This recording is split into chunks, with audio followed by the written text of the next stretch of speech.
अब आपको आदत यह भी डालनी चाहिए कि अगर संसद नहीं चलेगी तो क्या होगा, अगर चलती हुई विधानसभा से किसी स्पीकर को उठा लिया जाएगा तो क्या होगा।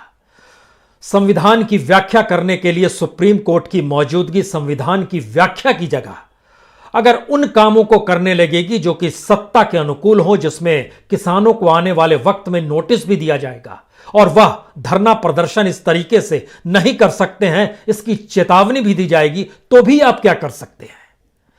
दरअसल किसान आंदोलन और सरकार जिन मंत्रों पर काम कर रही है उसमें किसानों के सामने सिर्फ एक सूत्री कार्यक्रम है। किसी भी हालत में यह कानून वापस होना चाहिए और यह कानून वापस नहीं करेंगे इसके लिए सरकार के पास 10 सूत्री कार्यक्रम है।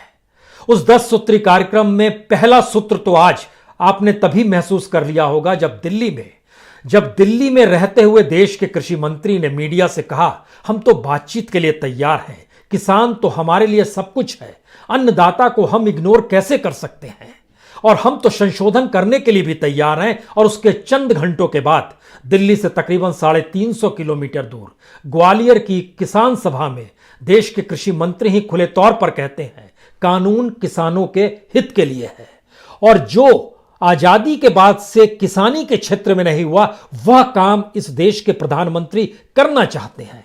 और तो और इतनी बड़ी तादाद में 2014 में सत्ता में लाना और उसके बाद 2019 में सत्ता में लाना और पंचायत से लेकर विधानसभा से लेकर लोकसभा तक अगर इस देश की जनता जिता रही है तो फिर सरकार गलत कैसे हो सकती है और सरकार कैसे किसानों का अहित कर सकती है।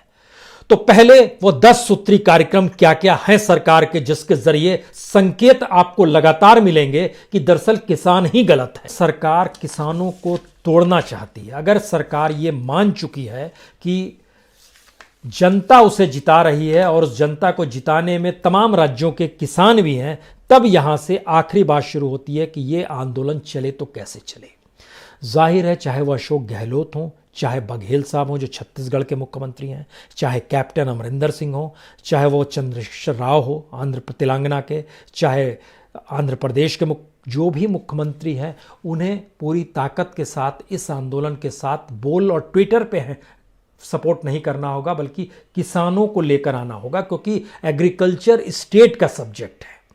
लेकिन उस स्टेट के सब्जेक्ट के पैरेलल में यह भी कहा गया अगर केंद्र सरकार कोई कानून बना देती है तो राज्यों को उसे लागू करना ही पड़ेगा, तो राज्यों के पास उपाय नहीं है। सवाल यह नहीं है कि विधानसभाओं में उसको पास कर दिया जा रहा है जैसा पंजाब ने किया, जैसा राजस्थान ने किया, इससे काम नहीं चलेगा। आंदोलन को खड़ा करने में वो चीजें नजर आनी होंगी जहां पर सरकार के पास अगर 10 सूत्री है तो आंदोलन करने वालों के पास भी 10 सूत्री कार्यक्रम होना चाहिए, जिसमें आंदोलनरत जगहों से किसान क्यों चलकर नहीं आ रहे उनको लाने के प्रोसेस में किसानों को ही आना होगा। क्योंकि सरकार अपने तौर पर बहुत साफ बता रही है कि वह कई ऑर्गेनाइजेशंस को पैरेलल में खड़ा कर देगी और बताएगी कि देखिए ये तो मान रहे हैं। मीडिया पूरा खड़ा हो जाएगा जो इस देश के भीतर में नए नए किसानों को पैदा करेगा और स्क्रीन पर आकर वो बताएंगे बहुत ही लाभालाभ है। इस देश के भीतर में 300 से ज्यादा सांसद जगह जगह घूमेंगे, आरएसएस का पूरा कैडर चारों तरफ बिफर जाएगा, फैल जाएगा, जो बताएगा कि हाँ बहुत लाभ है। और धीरे धीरे आपके कान में सिर्फ इतना ही सुनाई देगा, ये एक शानदार चीज है और इसका विरोध क्यों हो रहा है, और ये आवाज आपको और कहीं से नहीं सुप्रीम कोर्ट से सुनाई देगी। तब आप क्या करेंगे? तो हिंदुस्तान का लोकतंत्र जिस देश में फसल पर टिका हो, खेती पर टिका हो, 2 जून की रोटी पर चुका हो और इस देश की पॉलिटिक्स रईस दर रईस होती चली जा रही हो, 5 सितारा बिल्डिंगें बनाती है, हेडक्वार्टर बनाती है, अपने लिए रिहाइश के लिए शानदार सुविधाओं से अभिभूत करती है, बड़ी बड़ी गाड़ियों में चलती है, सारी चीजें उसके पास है। किस नाम पर? इस देश में लोकतंत्र है इसी के नाम पर। इस देश में लोकतंत्र के मातहत हम चुनाव जीते हैं इसी के नाम पर।